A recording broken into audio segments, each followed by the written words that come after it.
Welcome to my channel. Today, we're talking about a fascinating update involving basketball legend Michael Jordan and his famous former mansion, a property that has struggled for years to find the right buyer or business model. The massive estate, located in Highland Park, Illinois, was once Jordan's personal dream home during his championship years with the Chicago Bulls.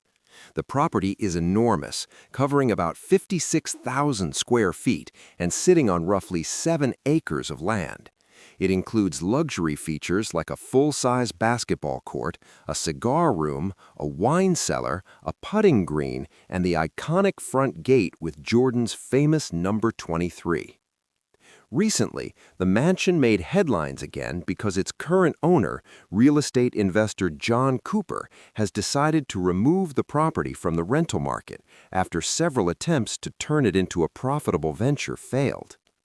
Cooper purchased the estate in December 2024 for about $9.5 million, which was dramatically lower than the $29 million price Jordan originally listed the home for back in 2012. The property had been sitting unsold for more than a decade before Cooper finally acquired it for roughly a third of that price. After buying the estate, Cooper quickly began experimenting with different ways to make money from the legendary property. One of his first ideas was to rebrand the mansion as Champions Point and introduce a fractional ownership model.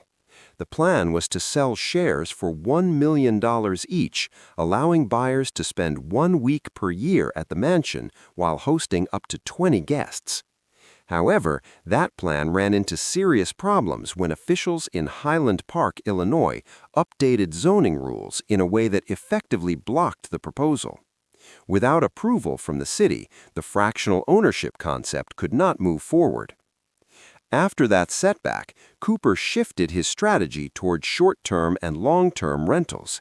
At one point, the mansion appeared on Airbnb with a 7-night stay priced at more than $105,000. The property was also offered as a long-term rental for about $89,000 per month. The marketing ideas didn't stop there.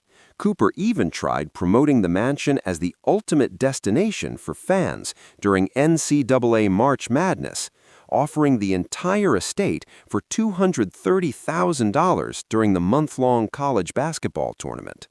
Despite all these creative attempts, there's no clear evidence that any deals were successfully completed. Reports suggest that no long-term tenants moved in, and it remains unclear if any short-term bookings were ever finalized. Cooper also considered another option, turning the property into a conference and corporate retreat center.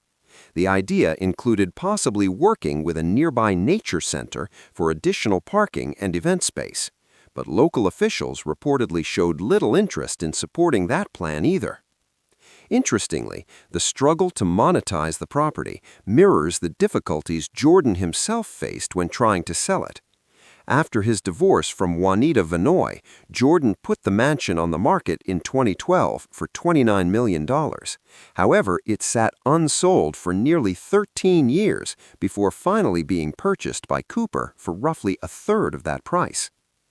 The mansion remains one of the most famous athlete homes ever built, largely because it reflects the peak of Jordan's legendary career during the 1990s. Even today, fans still associate the property with his era of dominance and global superstardom. For now, it seems the future of the estate remains uncertain.